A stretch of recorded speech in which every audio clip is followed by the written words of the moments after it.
Hello guys, welcome back to my channel. अगर आपको मेरे वीडियोस पसंद आ रहे हैं तो प्लीज मेरे चैनल को लाइक, शेयर एंड सब्सक्राइब जरूर कीजिए और नीचे दी गई ईमेल आईडी पे आप मुझे अपनी स्टोरी भी शेयर कर सकते हैं। आरव जैसे ही तहखाने पर पहुंचा, वहां पे सारा टूटा फूटा बेकार सामान पड़ा हुआ था। कल उसका ध्यान इन सब चीजों में नहीं गया था कि तभी आरव को किसी के रोने की आवाज आती है, ऐसी जैसे कोई दर्द से तड़प रहा हो। आरव ने जैसे ही पलट कर देखा तो फिर से वही लड़की बैठी हुई थी। उस बच्ची ने दोनों घुटनों के बीच अपना सर दबाया हुआ था और बहुत रो रही थी। वो डरते हुए पूछता है कि कौन हो तुम और यहाँ क्या कर रही हो।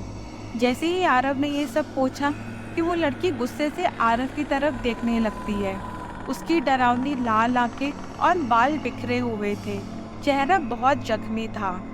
उस लड़की को देखकर आरव ने वहां से भागने की कोशिश की, पर वो वहां से भाग नहीं पाया और उसका सर दीवार से टकरा जाता है, जिससे वो बेहोश हो गया।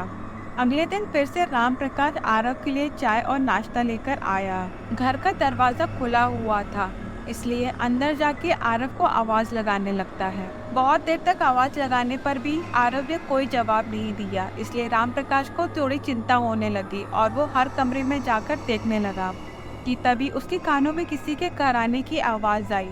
राम प्रकाश फुर्ती से उस आवाज की तरफ भागता है और तहखाने में पहुंच गया। उसने देखा कि आरव वहां बेहोशी की हालत में पड़ा हुआ था और मदद के लिए पुकार रहा था। राम प्रकाश दौड़कर आसपास वालों को बुला लेता है और उनकी मदद से आरव को बाहर बिस्तर पर लेटा दिया। कुछ देर बाद गांव का एक डॉक्टर आया और उसको कुछ दवाई देकर चला गया। लगभग आधे घंटे बाद आरव को होश आया। अपने पास लोगों को जमा देखकर एक झटके से उठ गया और घबराते हुए राम प्रसाद से पूछा कि ये लोग कौन हैं, यहाँ पे क्यों आए हैं? मैं तो तहखाने में था, तो फिर यहाँ पे कैसे आ गया? जिस पर राम प्रकाश उसको जवाब देता है कि आप बेहोश हो गए थे और मैंने इन्हीं गांव वालों की मदद से आपको यहाँ पे लाया था। कि तभी राम प्रकाश आरव को चाय देते हुए पूछता है कि आप वहाँ पे कैसे पहुँच गए थे। आरव ने अभी भी राम प्रकाश को कुछ भी बताना सही नहीं समझा। सुबह से आरव के पापा उसको फोन लगाने की कोशिश कर रहे थे, पर उसका फोन नहीं लग रहा था, इसलिए उनको बहुत चिंता हो रही थी और वो खुद ही उस गांव की तरफ निकल गए। आरव जब अपने साइट पर काम कर रहा था, अपने पापा को वहां देख के चौंक गया। आप यहाँ कैसे? मैं तो आज रात में घर ही आने वाला था, आपने कोई फ़ोन भी नहीं किया। आरव के पापा ने कहा कि मैं तुम्हें बहुत टाइम से फ़ोन लगा रहा था, पर तुम्हें फ़ोन नहीं लग रहा था और मुझे तुम्हारी बहुत चिंता हो रही थी, इसलिए मैं तुम्हें लेने आया हूँ। तुम अभी मेरे साथ चलो यहाँ से। इस पर आरव ने कहा कि मेरा थोड़ा ही काम बचा है, शाम तक मेरा काम हो जाएगा, फिर अपन निकल जाएंगे। अपने पापा के बहुत बार समझाने पर भी आरव ने उनकी बात नहीं मानी और अपने काम में लगा रहा। अब में जब उसका काम खत्म हुआ और वो घर निकलने वाले थे, तभी राम प्रकाश ने फिर से बोला कि अभी मत निकलो, काफी रात हो गई है और यहाँ से रात में जाना सेफ नहीं है। आरव तो समझ गया, पर उसके पापा किसी भी हालत में यहाँ नहीं रुकना चाहते थे, पर अपने बेटे की जिद के आगे उनको झुकना पड़ा। मगर इस बार आरव के पापा ने राम प्रकाश को भी अपने साथ चलने के लिए कहा और कहा कि वो भी उनके साथ आज रात में वहीं रुकेगा। राम प्रकाश भी उनकी बात मान जाता है और तीनों घर की तरफ निकल गए। राम प्रकाश ने जल्दी से सबके लिए खाना बनाया और तीनों खाना खा के सोने के लिए चले गए। रात में करीब 2 बजे तहखाने से बहुत तेज आवाज आने लगी। इतनी तेज आवाज सुन के सभी की नींद खुल गई और वो तहखाने की तरफ जाने लगे। तभी किसी ने पीछे से आरव के पापा को बहुत जोर से धक्का दे दिया और बोलने लगी कि आज मुझे मौका मिला है, मैं तुझे नहीं छोड़ूंगी। ये सुन के आरव चौंक गया कि वो उसके पापा से ऐसा क्यों बोल रही है और वो अपने असली रूप में आने लगी। उसको देखते ही राम प्रकाश बोल पड़ा कि ये तो ऋचा है। आरव ने पूछा, कौन ऋचा? जिस पर राम प्रकाश ने बताया कि ये हमारी गांव की ही बेटी थी। बात आज से 10 साल पुरानी है। उस समय ऋचा कुछ 14 या 15 साल की होगी। ऋचा के मम्मी पापा नहीं थे, वो अपनी दादी के साथ रहती थी। उसकी दादी दिन भर खेत में काम करती थी और ऋचा खेत में जाकर बकरियां चराया करती थी। एक दिन ऋचा गांव से अचानक गायब हो गई। पूरा गांव उसको ढूंढने में लग गया, पर वो किसी को कहीं नहीं मिली। अगले दिन पुलिस में भी कंप्लेन की, लेकिन पुलिस वाले भी उसे ढूंढ नहीं पाए। ऐसे ही 4 दिन निकल गए। 4 दिन बाद अचानक उसके घर में ही ऋचा की लाश मिली। उसको पहचानना भी बहुत मुश्किल हो रहा था। उसकी पूरी शक्ल बिगाड़ दी गई थी और पूरे शरीर पे जख्म ही जख्म थे। उसको देखकर किसी को भी दया आ जाए कि कौन हो सकते हैं वो दरिंदे जो इतनी सी बच्ची पे इतना अत्याचार किए होंगे। ऐसा कहते हुए राम प्रकाश की आंखें नम हो गई। आरव ने पूछा कि कौन थे वो लोग, क्या उनको सजा हुई?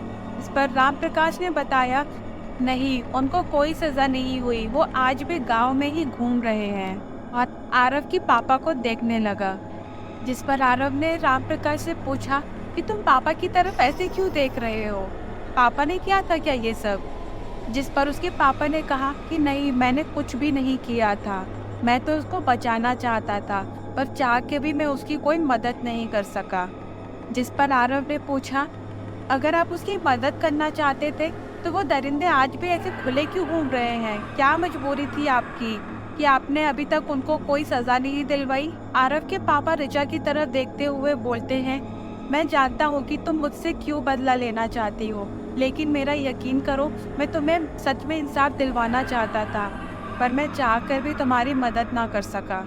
ऋचा ने उसके पापा की एक भी बात नहीं सुनी और उनका गला पकड़ते हुए उनको हवा में उठा लिया और कहा, मैं तुझे जिंदा नहीं छोड़ूंगी, मैं बहुत दिन से अपने बदले का इंतजार कर रही थी, आज मुझे मौका मिला है। जिस पर आरव के पापा ने कहा, एक बार मेरी बात सुन लो, अगर तुम्हें फिर भी गलत लगे तो तुम मुझे मार देना, तुम्हारी आत्मा को मुक्ति दिलवाने में तुम्हारी मदद कर सकता हूँ और मैं तुम्हारे गुनहगारों को सजा दिलवाने में तुम्हारी मदद भी कर सकता हूँ।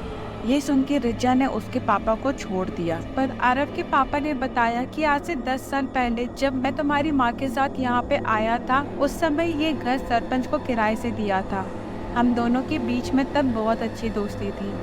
मैं उस दिन अचानक आया था तो देखा कि ऋचा की बॉडी हॉल में पड़ी हुई थी, जो बहुत बुरी हालत में थी और गांव वाले उसे ढूंढ रहे थे। मुझे देखते ही वो घबरा गया और बताया कि उसने ऋचा को इसलिए मारा क्योंकि उसने पूरे गांव वालों के सामने उससे बहुत बदतमीजी से बात की थी। जिस पर मैंने उसे बहुत डांटा कि इतनी सी बात पे तुम उस बच्ची की जान कैसे ले सकते हो, और बाहर जाने लगा।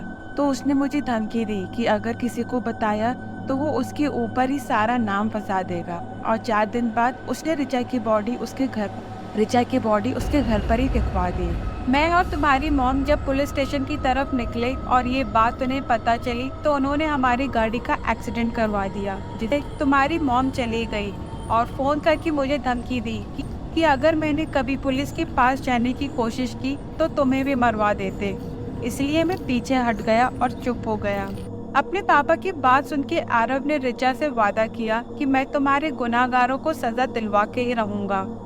और अगले ही दिन आरव और उसके पापा ने पुलिस स्टेशन में जाकर सारी सच्चाई बता दी, से उनको सजा हो गई और ऋचा की दादी ने उसकी आत्मा की शांति के लिए हवन करवाया और गांव वालों के सामने भी सारी सच्चाई आ गई।